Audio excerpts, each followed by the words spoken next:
Tree Nuts. I'm Russ Carson Jr., the founder of Family Tree Nuts. At Family Tree Nuts, we build family trees for people, and we produce videos at historic locations and videos that help to honor your ancestors. I'm Jameson Cable, founder of the Kentucky History Podcast, where we talk about anything Kentucky history, events, people. If it has to do with Kentucky, we're going to discuss it. And we've teamed up together to bring you History Nuts. History Nuts is a live show where we talk about, you guessed it, history. Right. History seems to be less and less to people today, but we are trying to do everything we can to keep it alive. Absolutely. History is a passion of ours for sure, but it connects to you. Russ, tell us about the best part of the show. You can join in. You can comment and ask questions live. We've got a great topic today, and we know you're going to enjoy this episode of History Nuts.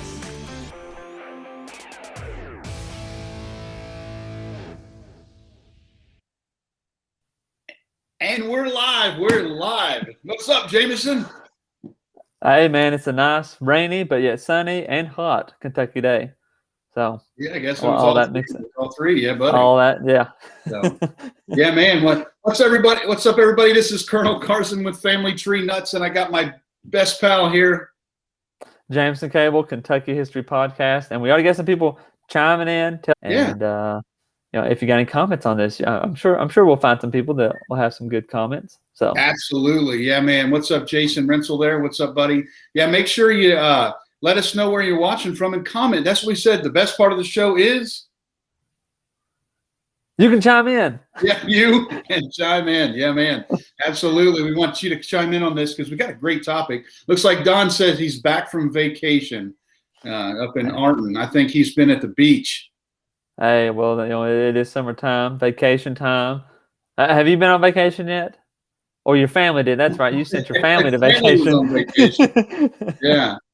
I was staying here doing lots and lots of I vacationed with people from 150, 200 years ago, so. Hey, yeah, they all kept quiet though, right? Yeah, they don't argue much, kind of thing. But yeah, so man, we got an awesome show tonight. I'm real excited about it because it's one of those stories that is an epic story, but hardly anybody knows about. That's very true. I knew about it, but not until really we discussed it more did I really kind of learn the significance of it and the depth of it too. I mean, we're going to be connecting to a lot of things that we've already talked about, and it's pretty interesting when we get to it. Yeah, Mary says howdy, watching from Genoa, West Virginia, in Wayne County. I'll see you tomorrow, Mary. And Brian says, hey, he's from Texas. Old Man Winter says, howdy, gents, the jarhead there from Washington State. Alex says, hello from Independence. The Boone Trace video was an awesome hour of his day.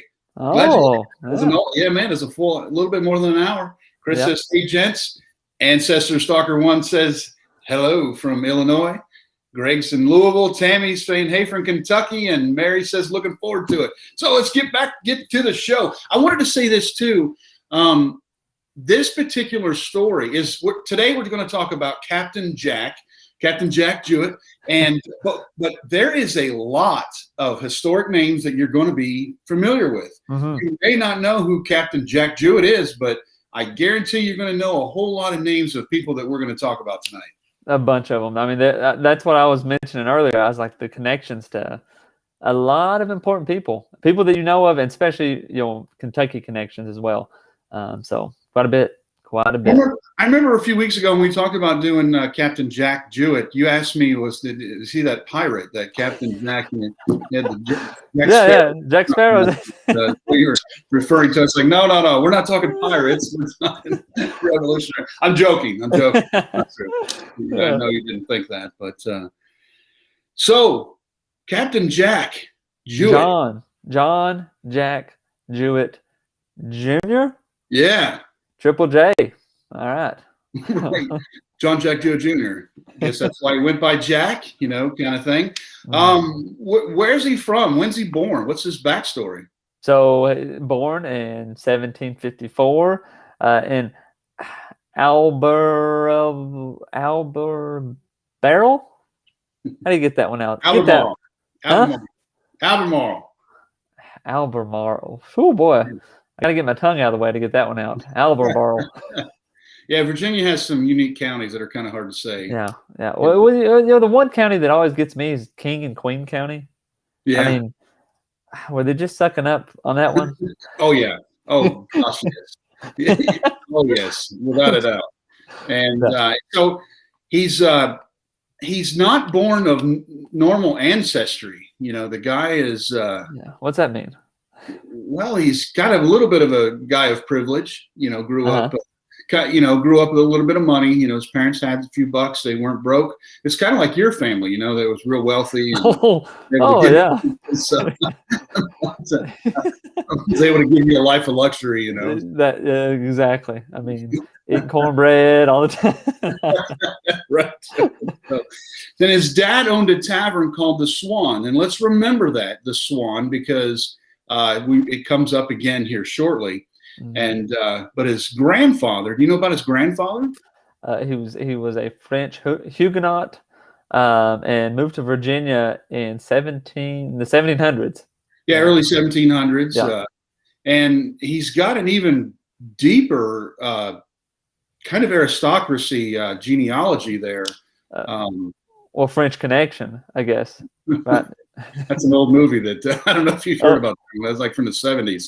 Called The French Connection, but yeah, yeah, that was not intended, but it may have hit. VHS, I've never seen it, but his family descended from Norman aristocracy, and one of his ancestors was Mathieu de Jouett, Jouett, and I can speak French, but some of the way the spellings go, I'm not exactly sure how they said it, but he was the master of the horse to King Louis XIII. All right. So basically, he took care of the horses of the king. All right. So the head stable boy. Well, yeah, I'm sure he had a few other people. A little more privileged, a little more higher up than that. He had some. Yeah, he was in charge of the king's, horses. I'm sure he had other people doing the shoveling. Yeah. Gotcha. Yeah. Right. So it was his mother. His mother was Morning. Harris? Her name was Morning. Morning Harris. They're really literal, I guess. But she descended from Sir William Harris, who signed the Third Virginia Charter and was knighted in 1611. Yeah, isn't that wild? That is wild. He doesn't have normal ancestry. He's descended from aristocracy. He's actually not incredibly wealthy, but he doesn't come from regular sheep herders, kind of. No. Yeah, man. Also, though, he's also descended from Colonel William Claiborne, who was the first Secretary of Virginia colony. So, again, a lot of connections. I wonder, what exactly was the reason to come to America? Maybe it was anyway, I don't know. If you know the story of the French Huguenots, they pretty much got ran out of, Yeah, that's probably it. That's part of the reason. And then other people were seeking riches and things like that too. But Jack was kind of a little squirrely man, wasn't he? No, he was not. He did not take after me. He was he was on the other side, which was unique for the time.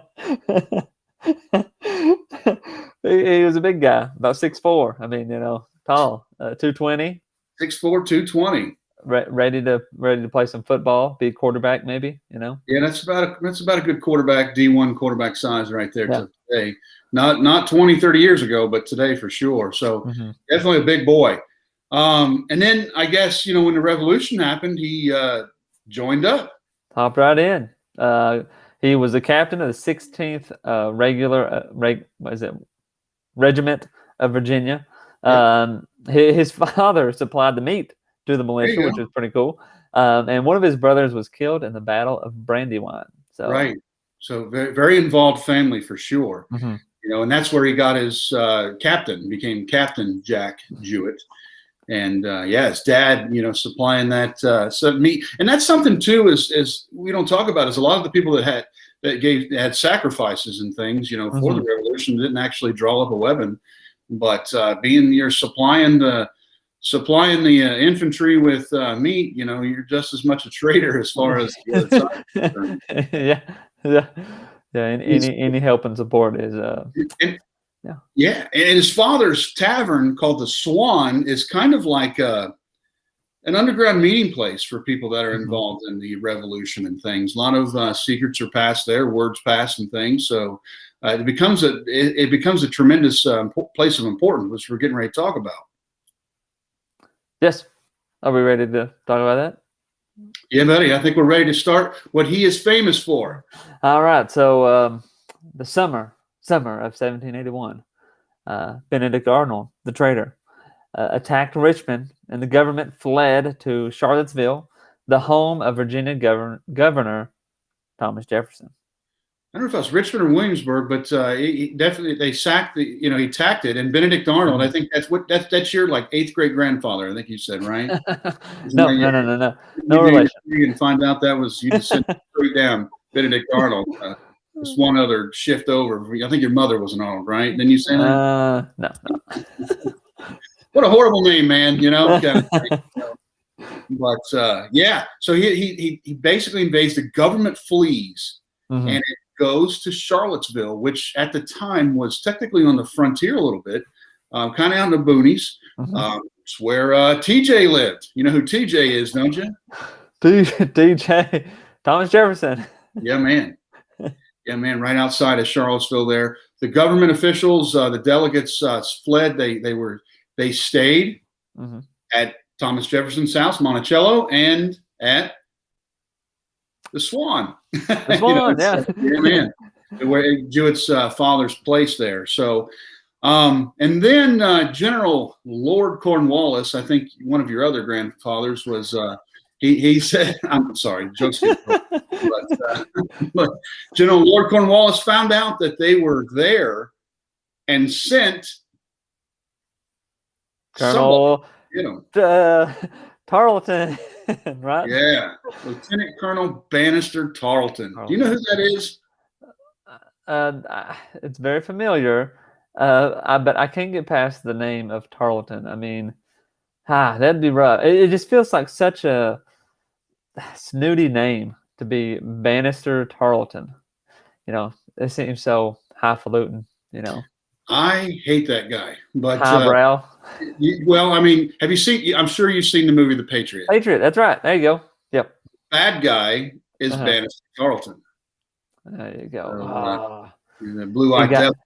I can't believe he did that to William Wallace too. Wait.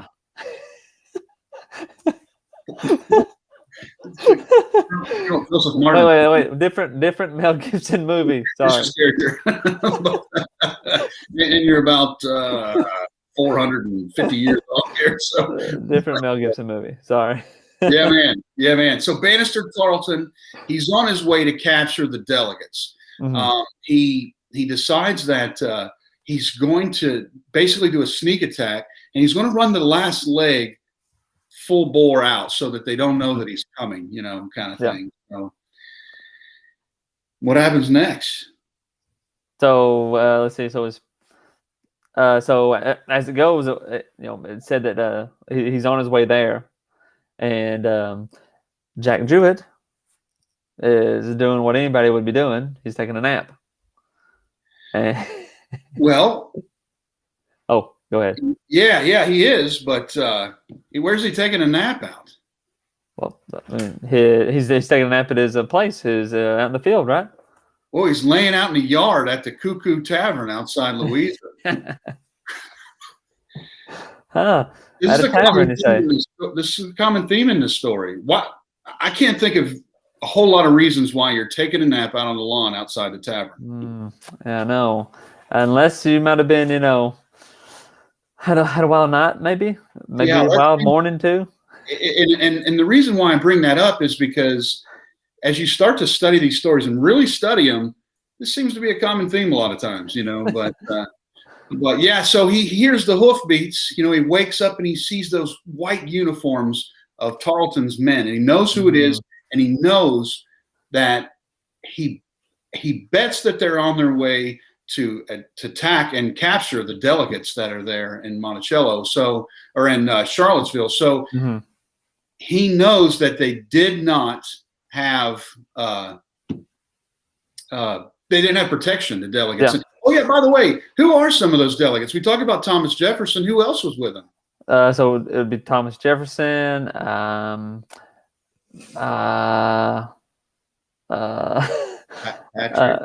Patrick Henry. That's right, Patrick Henry. I'm trying to think. Was Hamilton with him? No, or he was up north.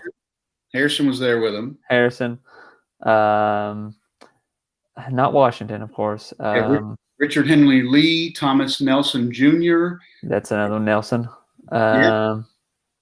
Very important people were there too. So, and there's one other guy I'm going to hold back. We're talking about. I didn't want to say his name. That's the one I kept thinking of. I don't want to say. Yeah. Greg Sayre says, "Are you sure that he wasn't a Marine sleeping the He performed very Marine-like that evening. I'll say. Let's just say. Not to sleeping on the lawn near the tavern later on. So he knows they're in danger, and he decides that he's got to give them warning. But he can't take the main road because that's what the British are on. Yep. So what does he got to do? He's got to take the rough road, or the less traveled road, the harder road, the more difficult road. Yeah, through the woods at night. Just by moonlight, and he's got to go fast to outrun them. Do you know how far it was? 40 some miles. 40 miles. Yeah. 40 miles that he decides to jump on there. I was talking with Sue earlier today. She's one of our team here at Family Tree Nuts, and we were talking about, we often think about these distant places on the map and how we were talking about Henry Skaggs, how he was known for Skaggs Trace, clear out here in the Bluegrass region, but he was at Harmon Station during Jenny Wiley's rescue. Yeah. And, my gosh, man, that's 3 hours, 2.5, 3 hours apart. And but these people got around quite a bit during that time. It's pretty neat to think about that. So, yeah.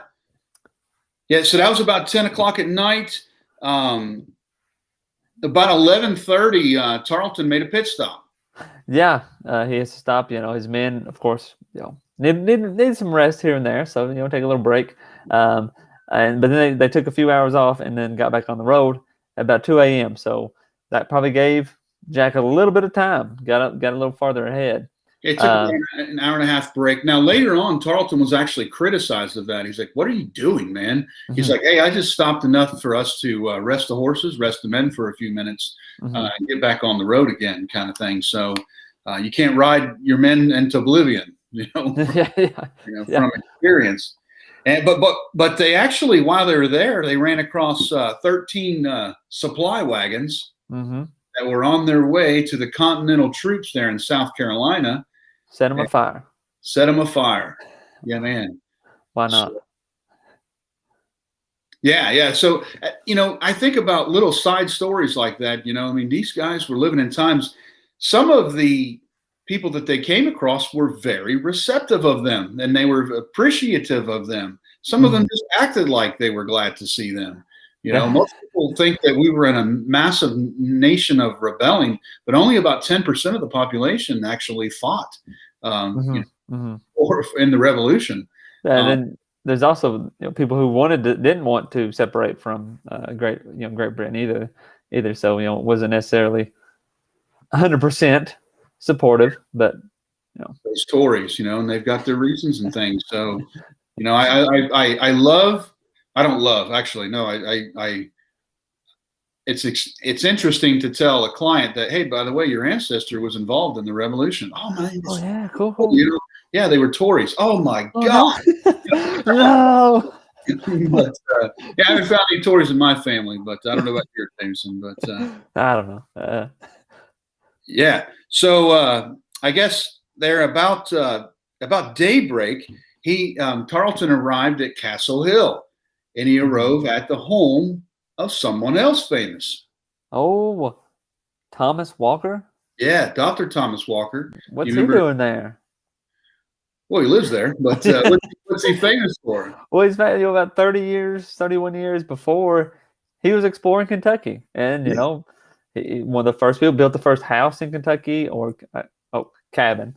But, I mean, big time. His footprint is all over Kentucky. Named the Cumberland Gap, all that stuff. Yeah, this is 1781. That was 1750. Mm-hmm. And we read dates. I wanted to bring that up because we read dates. We read 1750, 1781. It sounds like last year, Mm-hmm. kind of thing. Yeah. When we get back in history like that, we don't really think that was 31 years prior. Yeah, I mean, how old would he have had to been? I mean, I don't know I don't know the day he was born. Right in the 60s, probably, I guess. Yeah. But he, that 31 years ago was 1990. Kind of thing. Yeah. Oh, yeah. Yeah. I was 5. I wondered how old you was. Now it's up. So he stops at Dr. Thomas Walker's house, Mm-hmm. and then he goes over. Another detachment goes over to Dr. Thomas Walker's son, John. Yeah, his son John's house at Belvoir, and they captured him because he's actually a delegate. So Of the Continental, he's a member of the Continental Congress. Yeah. So they capture him, and but they're at Tarleton's at Dr. Thomas Walker's house, Mm-hmm. and it's daybreak. What does every good British citizen do to the king's troops, or for the king's troops? Drink tea. Well, serves them breakfast. Okay. He serves them breakfast, and he tries very hard to incorporate a certain beverage into that. A little bit of alcohol. Yeah, man. Yeah. Big breakfast. Throw him a little booze, maybe slow him down a little bit, delay him as much as possible. Yeah. A little hospitality. Yeah. So we back to the booze again, kind of thing. We're talking about, and here it is, daybreak, and he's trying to give the British some booze to slow them down, kind of hinder them in their, and to keep them there longer so that the delegate may have some more time to escape. Mm-hmm. Alex says that he thinks that Dr. Thomas Walker was 19 years old before 19 years before Boone passed through the gap. That's exactly right. Yeah, Boone went through in 1769, but actually when Boone went that time, he didn't go through the gap. He actually went through the area, the breaks and stuff there in Pound Gap and stuff when he first went through. But yeah, it was 19 years before. Absolutely. Mm-hmm. Teresa says, hi, y'all. I think Teresa's in Texas. But so an elaborate breakfast tries to delay him a little further. Mm-hmm. At about 4:30 a.m., Jouett arrives at Monticello. Monticello? Well, that's how we butcher it, but it's the home of Thomas Jefferson. Yeah, man. So he bangs on the door and says, "Hey, get up, get up, get up." The story is that actually Thomas Jefferson was already up. He was out in his garden, and what's the first thing that Jouett says? Hey, man, you got to go. They're coming to get you. They're going to capture you guys. You got to flee. What does Thomas Jefferson do? Says, hey, man, here is some fine Madeira, which is a fine wine out that's from Portugal. Oh, Portugal. Okay. Here we are. All right, now we're at 4:30 a.m. Hey, man, you've got to run. Have a nice glass of wine. Yeah, give us some wine. Thomas Jefferson, he did spend some time in France, right? Yeah, but a little later on. Oh, he's not there yet. But it's just like 4:30 in the morning. Moderna was very, very expensive. So he's giving him a reward is basically what he's doing. Jack Jouett goes in a couple more miles into town, into Charlottesville, and Thomas Jefferson, he decides to grab his gear and get out of town, doesn't he? No, he is very slow at this. he, he is not prepared at all to make a run for it. He sends his wife and daughters to his friends, John Cole's plantation, which is about 14 miles away. He has breakfast with the legislators. We have breakfast. Yeah. Guys getting ready to capture you, and could be certain death, could be hung as traitors. Breakfast. Well, yeah, and surprisingly, the legislators sat down and make plans, to leave. It's like, I mean, all legislators want to do is sit around and talk. It's the A, right? And I'm sure they had some Moderna too, I guess. They already had the bottle open at that point. So yeah, but 2 hours took him 2 hours to gather all his papers, and which, I mean, a lot of, I guess, important documents, of course, but 2 hours. Yeah. Whew. He kept checking the path with his telescope and continued to prep to leave. Looking at the edge of his property, waiting for the British to come over the hill. But he finally saw the British on his lawn, and he made a quick escape through the woods. Yeah, I think some people say. I think one of his slaves said later on that he had to actually hide in a hollowed-out tree, for a little while to escape. I mean, these are his little moments. You know what I'm saying? It's a small part of the story, but these are these little moments that could have had a tremendous impact on the country. Yeah, I mean, they found him. I mean, he became president. He was very important in the whole Declaration of Independence, the whole founding of the country.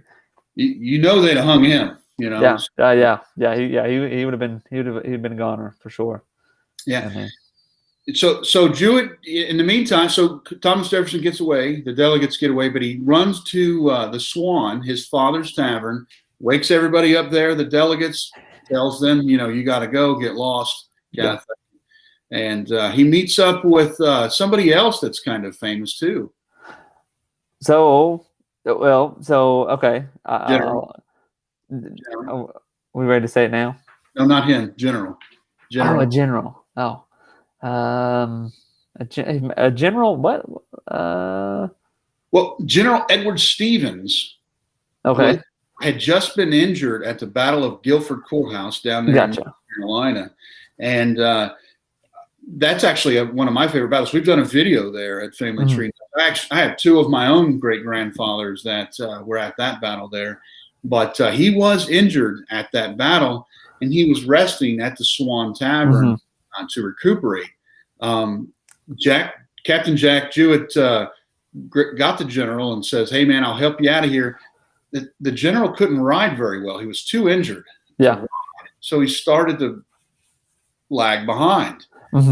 And do you remember how the general was dressed? So the general or Jack? Either one. They're both. So the general was kind of had some shabby clothes on, which you would expect. I mean, he's been injured, recovering. However, Jack was dressed very nicely, ornate clothing. Yeah. So why is that important, though?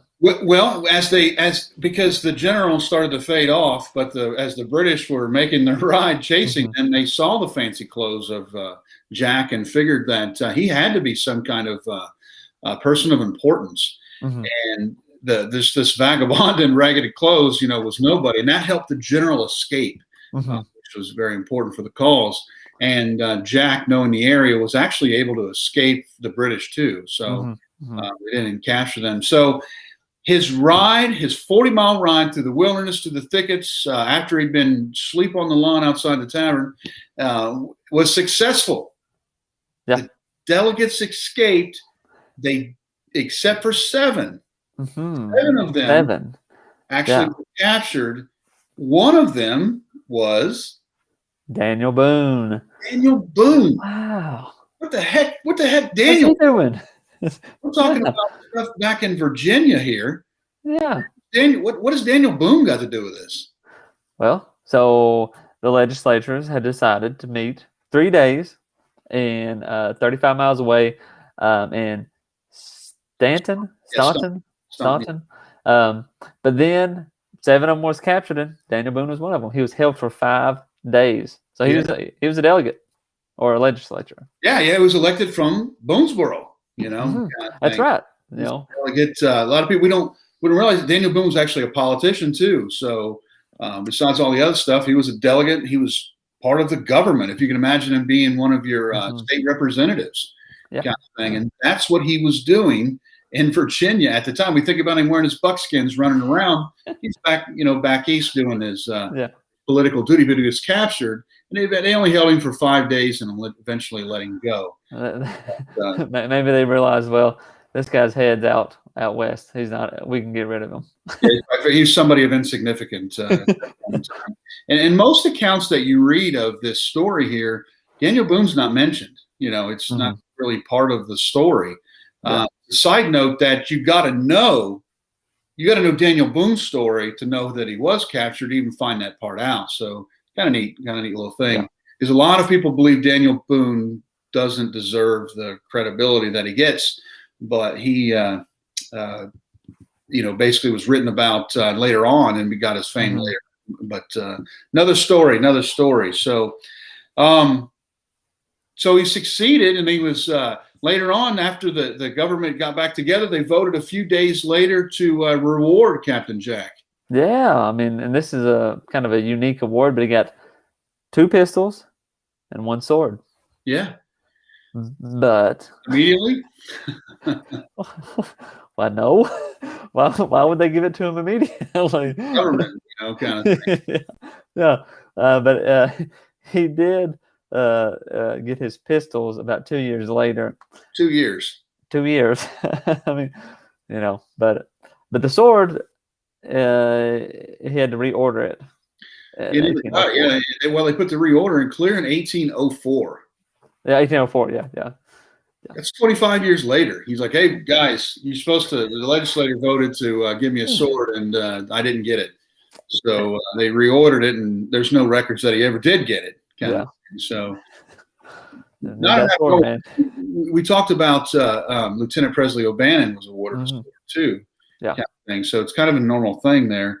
So the next year, Captain Jack does like so many other folks do, and he heads to Kentucky. The place to be. Absolutely. Which, I mean, he gets a land grant, and moves his family there.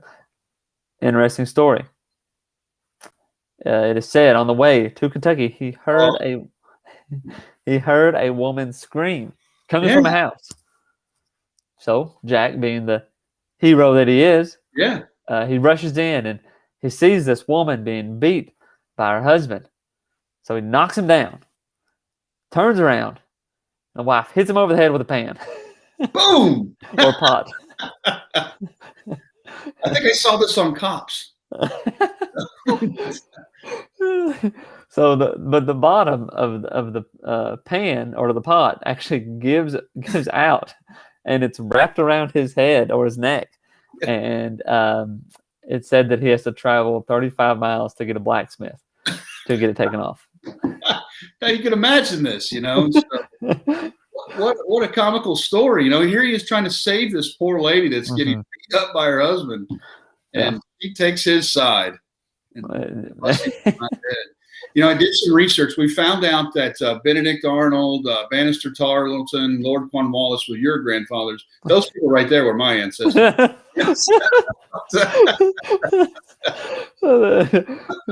pretty sure of that. So yeah, there you go. Well, don't mess with a Kentucky woman's man, I guess. Yeah, this is some crazy stuff for sure. So, he moves to Kentucky. He lives in multiple counties, and I'm not even totally sure that he moved. He was in Lincoln County, and he was in Mercer County, and he's in Woodford County. I'm not even totally sure that he moved. The counties, just kept. The counties would have been changing, yeah. So that's very true. He could have very well been in Lincoln, and then part of it becomes Mercer, and so on and so forth. Yeah, and he becomes a delegate himself. Yeah. So, and I live right here in Lincoln County. I wonder, do you know of any specific? Well, like we were just talking about where he lives. I wonder if there's any documentation about where exactly he lived. Well, I know one place he lived that we're going to talk about in a minute, but true. Yeah, I was thinking maybe like Lincoln County Courthouse. It would be very cool to see if he. I bet. I'm sure we could find it without a doubt. Yeah. Vicky, she's in Tennessee. She says, "How are you guys? We're doing awesome. Talking some history stuff. Yeah, man. Thanks for joining us." And he's a delegate, and his partner, who he's a delegate with, is Benjamin Logan. Yeah. Who we just talked about, last week or the week before last, Colonel Benjamin Logan. I was at his grave site there just about a week and a half ago.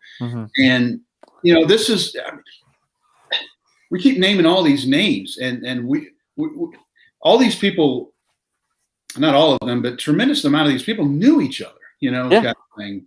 Population was so small back then, and there was so many of these people are interconnected, and then their stories touch each other. I think. Go ahead. I was going to say, well, I'll say this. How about we take just a quick commercial, and we'll come right back. Oh yeah. We'll talk about that. We'll finish up the story about Jack. Yeah, we'll wrap this up. Yeah. Thanks for watching. Too. Yeah.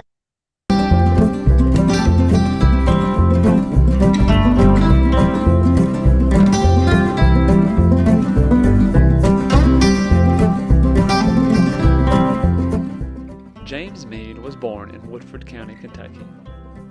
We have to skip over many years of his early life because there's little known about his birth or youth.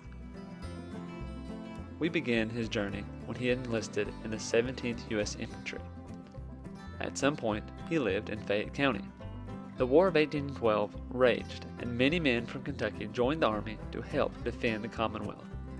James Meade was one of those men. He served under Joseph Davies. On November 7, 1811, Meade fought in the Battle of Tippecanoe in Indiana. After a valiant fight, he was promoted to captain. Meade and many more Kentucky soldiers continued the war effort and marched north to Detroit to support General William Hull. They met the enemy forces near Frenchtown, what is now Monroe, Michigan.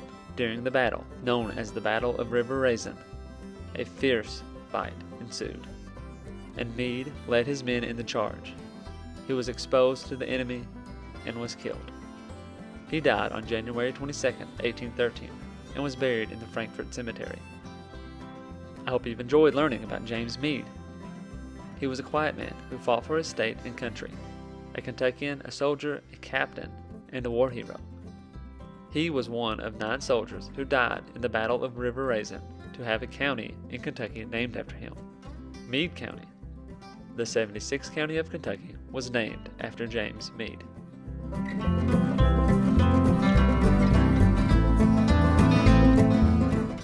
Don't forget to try out audibletrial.com/kyhistorypod to get a free book of your choosing. Like, subscribe, and hit the notification button for more Kentucky history content.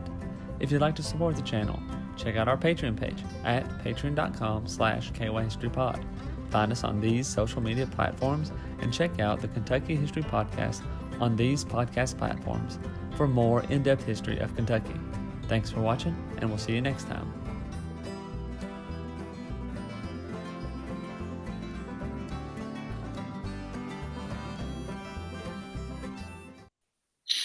Yeah, man, that's a really good story.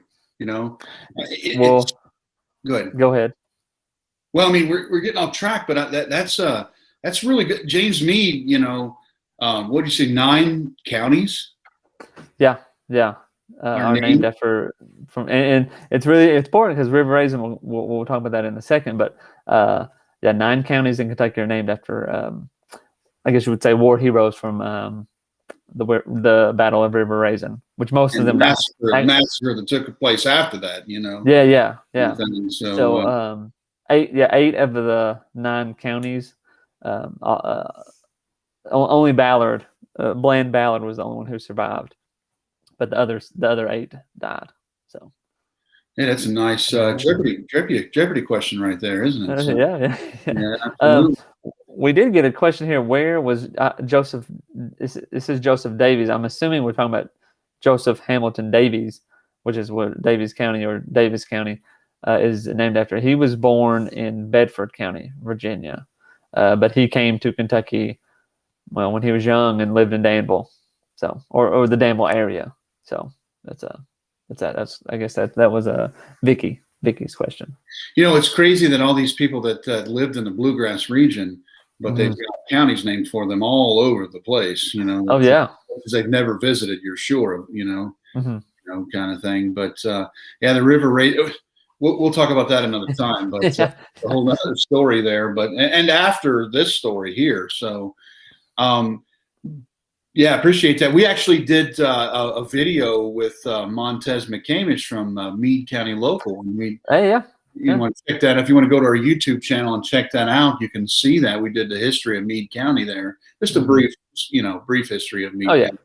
So check that one out. And now's a good time to mention too, we haven't said this, if you like what this stuff we're doing, make sure you go to our YouTube channels and subscribe there so you get notifications there as to when we post new videos, both Family Tree Nuts and the Kentucky History Podcast.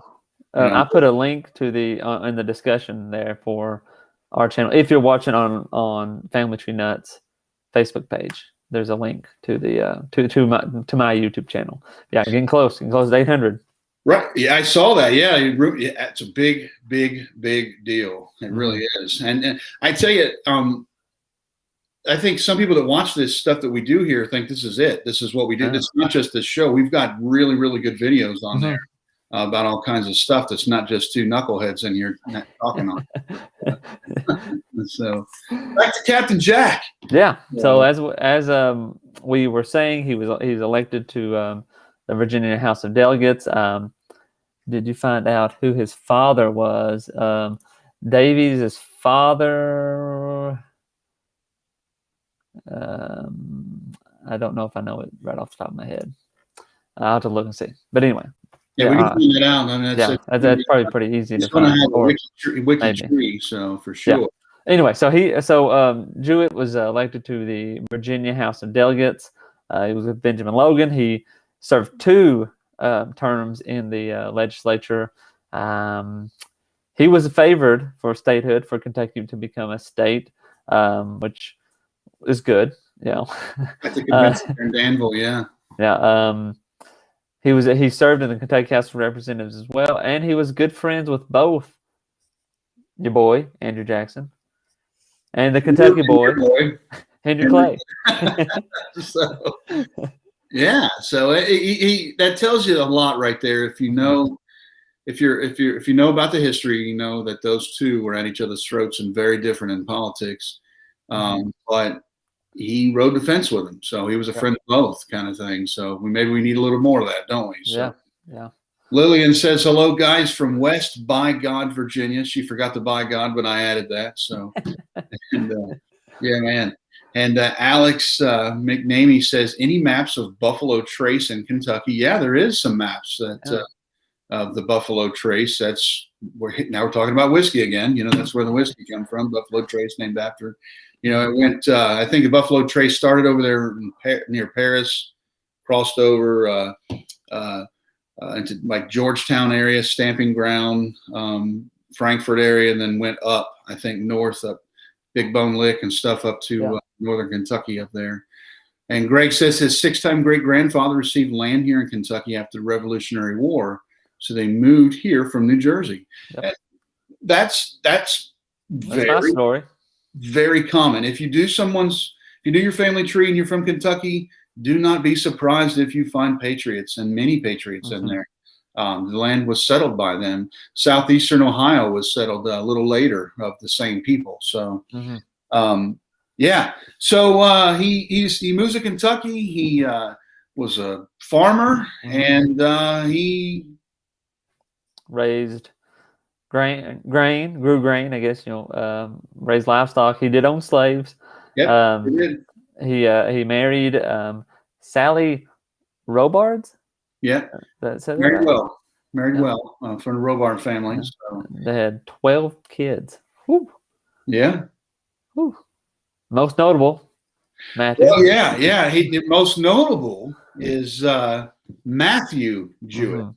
And a whole other story about Matthew. Yeah, but what's funny? Well, this next little bit. I mean, I guess if you had to choose a favorite kid, are you gonna pick one? He said he only had enough money to educate one of his children, and he chose Matthew. So I'm sure There you go. 11 were kind of like, the heck, man. What do you mean, Daddy? Yeah, so he chose Matthew. He sent him to Transylvania University. Mm-hmm. He becomes a lawyer. Yeah, I mean, he was a lawyer. But an important event came up. Yeah. Oh, somebody's already got. Greg's on top of stuff. So he enlisted in the Kentucky Volunteers for the War of 1812, and he rose to captain, got promoted to captain, and he was one of few survivors of the massacre at River Raisin. Yeah. Here we go again. Another one of these guys, you know. Yep. And I just wonder, like, so Bland Ballard, he snuck away, like he was able to run away and sneak away. That's how he survived. And I wonder if Matthew Jouett was somehow connected, and maybe they ran away together. I mean, I don't know. It's a story probably we may not never know, but that's I bet you that's the case. Right. Mm-hmm. It's just amazing. You talk about all these people that there's just they're connected, you know, all over the place. I've been I've been to combat, and you know, we know guys that were there at this battle and things like that, and you know, just run into them later on in life. It's just amazing how they're all connected and stuff like that. But so Matthew, back to Matthew. Yeah, back to Matthew. Once he comes back, he starts to pick up law again, doesn't he? No, he goes a completely different direction and starts painting portraits. Mm-hmm. And he's pretty dab-burn good at it. And his dad was very happy about this. You know, that Captain Jack was very happy of his son Matthew becoming a painter, wasn't he? No, he's like, I spent all this money for you to go to school. I only had to pick one kid, and I picked you, and you are now a painter. Is that his exact quote? No, that is not his exact quote. I sent Matthew to go to college to be a gentleman, or make a gentleman out of him, and he has turned out to be nothing but a damn sign painter. This is quote. A sign painter. First time we've had profanity on this show, isn't it? So, no, but Greg was right. The painter. He was the painter, but he painted some nice portraits. Thomas Jefferson. That you have seen before. Mm-hmm. George Rogers Clark, Henry Clay, Marquis de Lafayette. Yeah. Yeah, so he's a painter. Thomas Jefferson. Yeah, I said Thomas Jefferson. Did I not say Thomas Jefferson? Not yet. Oh, okay, Thomas Jefferson. There you go. Yeah, some big time. You said GRC right at the beginning. I did say yeah. Yeah, some big time portraits that you have seen. So, you know, if you know much, I mean, they didn't have photography back then, so you know, it was a month's pay. You know, is basically what they say to have your portrait made. You know, so wow. You know, it would have been quite expensive to have this done. But so if you find in your ancestry that you have somebody that had a portrait made, you come from some money, you know, kind of thing. So he never even painted a picture of his father. The only picture we have of Captain Jack is he did do a silhouette. You've seen those, the little side. Yeah. You know, the drawing of him. So that's all we have of him. And then he had Matthew's son rose to some kind of fame too, of something else that I'm pretty dabburn sure you've heard of. You ever heard of Damn the Torpedoes? You mean James Edward Fighting Jim Jouett? Yeah, Fighting Jim Jouett. So let's hear this quote. Well, you know, he's the famous guy from you know, during the Civil War out there. I believe it was the battle outside of Mobile, Alabama. Out there, but his admiral, you know, they called him Fighting Jim, but no, James Jouett, the grandson of Captain Jack Jouett. You know, they call him Fighting Jim, but his admiral said that famous quote. Admiral Farragut said, "Damn the torpedoes, 4 bells, Captain Drayton, go ahead, Jouett, full speed ahead." So. Sometimes that gets shortened to "Damn the torpedoes, full speed ahead." Yeah. You've heard of that. So he's immortalized, and he's actually buried at Arlington National Cemetery. Mm-hmm. Now, just to clarify for myself, was he Southern, Northern, Union? What? He's Confederate? Union? I'm 99% sure he's Union, but I've never questioned that. But I have to look that up. But I'm pretty sure Union. Mm-hmm. I don't. Let's see. Who's Admiral? I can't imagine. Admiral Farragut. Years ago, the Naval Academy, that was their theme. You know, the Army Navy game is that I have a shirt myself that says "Damn the torpedoes." But that's the third time we've cussed on this show here. Gosh, this is a show, folks. But so back to Jack Jouett, correct? 1797, he builds a house. Mm-hmm. Craig's Creek, which is in modern day Woodford County. Mm-hmm. Craig's Creek is named after Elijah Craig. Elijah Craig, some say the father of bourbon. Here we go, back to the bourbon again. You know, more booze. But yeah. But the house was pretty nice. I mean, it had 5 rooms. 3 downstairs. And 2 half-story bedrooms upstairs. So I mean, yep, they've got what's called a dog trot that's over to the separate kitchen, and you can visit that today. They're actually closed right now. It's on our list. We're getting ready to go shoot a video there. Sue, one of our teammates here, one of our nuts here at Family Tree Nuts, she's got a contact that's getting us in there. So we were thinking about shooting this yesterday. Actually, we're going to shoot that video, but a little delay in getting inside. But you can visit Captain Jack Jouett's home out there in southern Woodford County. Yep. So at one point, he does eventually move to Owensville in Bath County. Yeah, which is really far. I mean, if you were to drive between the two, it'd take you an hour and a half to get there. But it's not out there. Yeah, he lived with his a daughter and her family. He did have a farm in south of Owensville that he called Woodford Farm. So. Yeah, named after the county he lived in. And we find it interesting because we don't know exactly where that was. We can find the farm, but we don't know when he moved there. So it's a pretty important person. And I bring that up because in genealogy, man, there just ain't answers all the time. Yeah. And this is a person that's of national fame, you know. Pretty big, important guy. If he wouldn't have done some of the things he did, I mean, you're looking at a completely different outcome. You know, the timeline would completely switch over. You know, we'd get a bunch of crazy stuff. Yeah, you know, and that's in southern Bath County, getting close to the Montgomery and Menifee County line, where he dies. But no one knows for sure where exactly he is buried. Yep, which is pretty crazy. He died on March 1st, 1822. Nobody knows. Unmarked grave. So. Well, I mean, how the heck does this happen? You know, kind of thing. So he's buried on his farm. We don't know for sure. Now, they say in recent history, they think that he's buried in Tanyard Graveyard. And the reason they think he was there is because that's a popular spot for Revolutionary War veterans to be buried. And it's only about 2 miles from where his farm was. But I looked up Tanyard Graveyard. It's in the middle of a daggone field. And it's kind of in between oh man, it's very rural out there. It's kind of in between Jeffersonville, Means, which is Menifee, Montgomery County, and Owensville. There's not a whole lot out there. Even today, kind of thing. So I plan to visit that graveyard. You see, it's out in the middle of a field. It's one of those graveyards that many of us have been to. You know, there's some trees there and there's cows all over the place, but you see it out there in the middle of the field. But they don't know for sure. Isn't that wild? That's pretty crazy that it's that.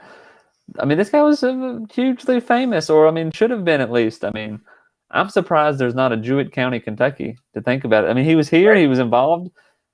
I would think his name had to come up at some point, and they just didn't. And this is a classic example of how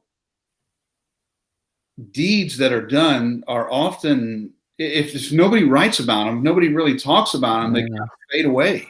kind of thing. I'm willing to say that most folks in Kentucky don't know that Jack Jouett even lived in Kentucky, and I would guarantee if I did a poll and asked 100 people out here if they ever heard of Jack Jouett, I guarantee you that I'd be surprised if one person said, "Yeah." To be honest with you, it's gonna be low. Yeah, and which is what we're trying to fix here, by the way, kind of thing. So his name does live a little bit in infamy, doesn't it? Yeah, but well, he's got a brewing company, a brewing company. Well, brewing company in Charlottesville, and it's named one of its ales, 40 Mile. 40 Mile. One of them ales is named 40 Mile. Do you know why 40 Mile? Remember 40 Mile? 40 Mile as his run or his horse ride. Yeah, it's how long his ride was. 40 Mile's pretty cool. And he's got a couple of schools named after him there in Virginia as well. Kind of thing.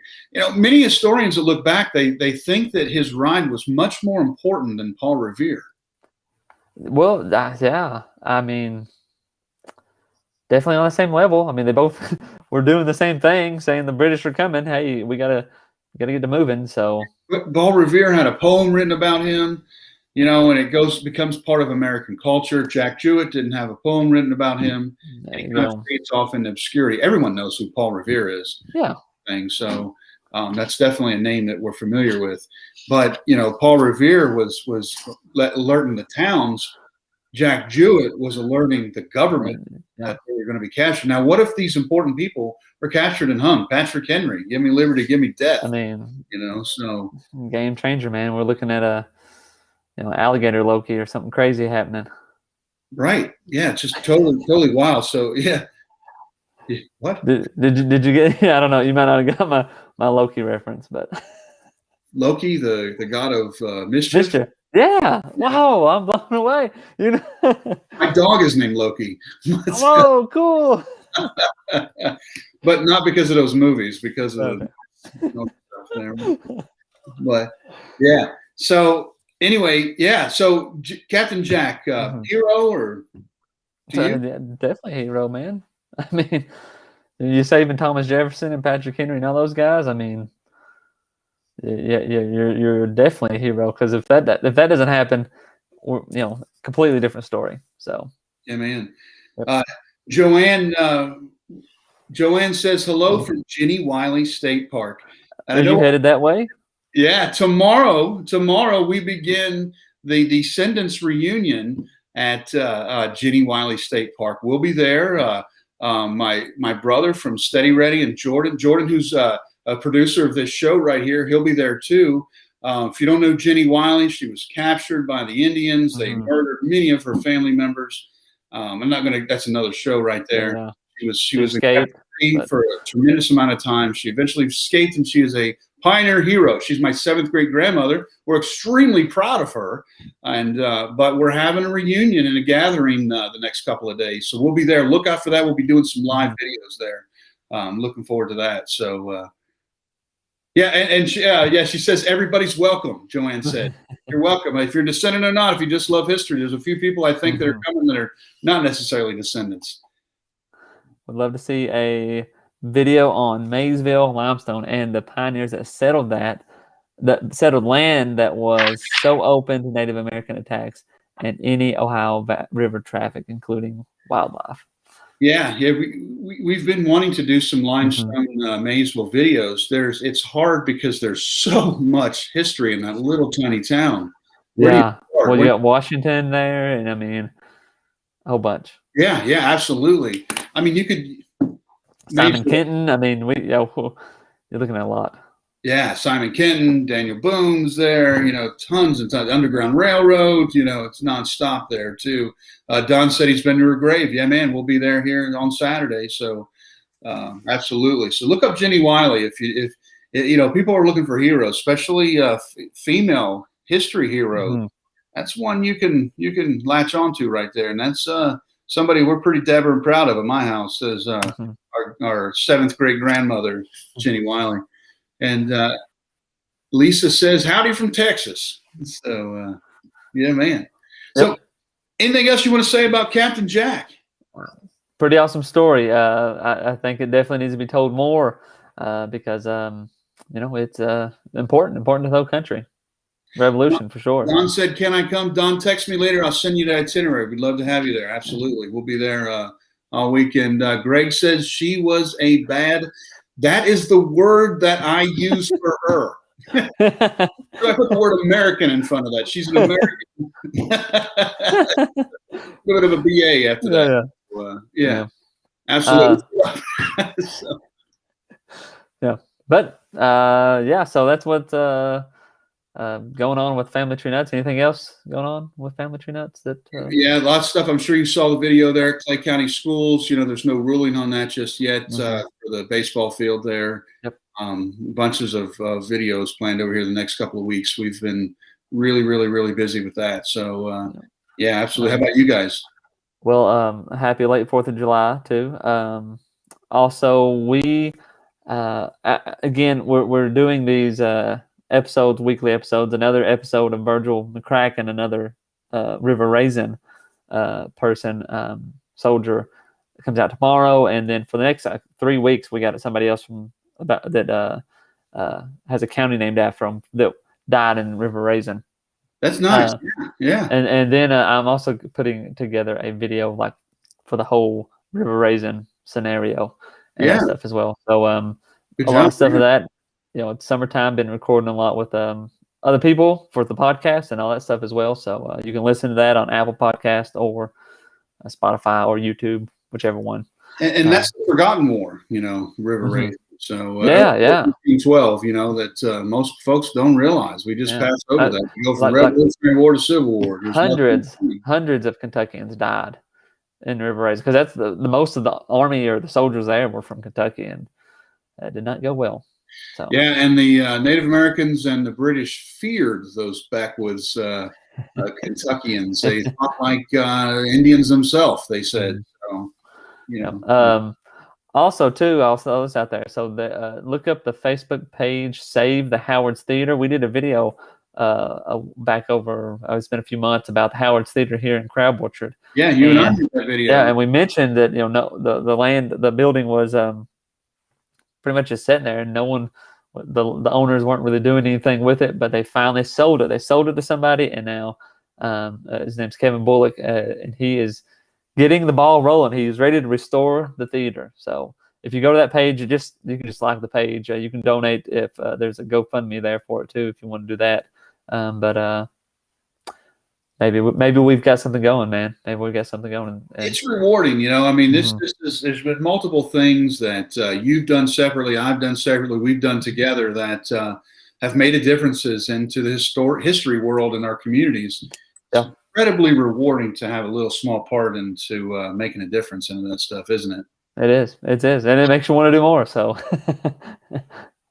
oh yeah, we're never done. We'll be old men out there on our walkers, So, maybe a cane. We'll have to have a cane like Andy Jackson, so we can smack somebody by the head like we did on Midler. Yeah. So, I got some stories about Cassius Clay and his cane too. We're going to talk about. Hey, we will. Yes, he's another one. Got to talk about. Not Muhammad Ali, the other Cassius Clay. So who Muhammad Ali was named after? Yeah. Next week though is Isaac Shelby. Yeah, that's right. Plenty of info on Isaac Shelby. It'd be a good talk. Yeah, the first and I think the sixth governor. First and fifth. First and fifth governor of Kentucky. But before that, man, that's that Battle of Kings Mountain. That's right. He's a little ruthless, man. Yeah, man. Anyway, we're rambling on here, guys. Yeah. I guess we need to get out of here for now. And anything else you want to say before we take off? Thanks for watching. See you next week. Yeah, subscribe to our stuff here on our YouTube there. And hey, Family Tree Nuts, let our nuts find the nuts in your family tree. At Family Tree Nuts, we make professional, historic videos all over the country and currently have videos in 25 states and even a few international. Let's face it, nobody wants to read anymore. As a matter of fact, nobody wants to even watch long videos, which is why I'm going to keep this real quick. Moving into the future, how are we going to educate the public on all the historic treasures that are found in every community? We have found the answer. Short, entertaining, and to-the-point videos with lots of shots and views that are relevant to the subject. These videos are shared on social media, and are the fastest and least expensive way to educate the community on the history of your area. We have experience working with historical organizations as well as city or county tourism departments and Chamber of Commerce's to produce these videos for their use. Our clients are provided with copies of any video produced as well as online links to the videos that they can easily add to their websites. Let us document and produce videos of just a few or all the historic sites in your area. You will find our rates extremely affordable and well below the industry standard for media production. We are passionate about preserving and documenting as many historical sites as we can, and we would love to work with you. For more information, contact me directly at russ@familytreenuts.org or my personal phone at 859-314-1976. And remember, Family Tree Nuts, let our nuts find the nuts in your family tree.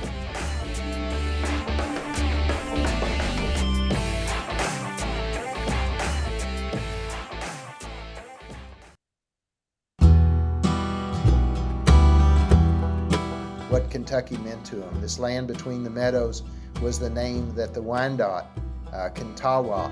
You know, they'd always say Paducah is halfway between Monkey's Eyebrow and Possum Trot. I moved to Lexington in 1996 to attend University of Kentucky College of Law. I was born in the great state of Kentucky in Pike County at the Pikeville Methodist Hospital. Grew up on Short Street in downtown Lexington. I grew up in northern Kentucky. Contrary to popular belief, Western Kentuckians are still just as Kentucky. And met my wife there. She's from Lawrence County, Kentucky, and I never had any notion of leaving after I got here. My whole family is still, we're generational. We've been there in Ballard I was able to know my great-grandparents and, obviously hear lots of stories about my great-great-grandparents. We got to work on a movie, explores Kentucky culture and history and the stories of a wide range of people who live there. Jouett would never talk about being a night rider. It was a secret organization. You couldn't divulge your information. Yeah. My great-great-granddaddy's musket, double-barrel shotgun that they passed down to me. Local history is something that interests me. So Kentucky is very dear to me, and I love it very much. A lot of fond memories of Kentucky. Spent a lot of time on the grandparents' tobacco farms. Both of us growing up in Kentucky, being from Kentucky, value and see the rich history.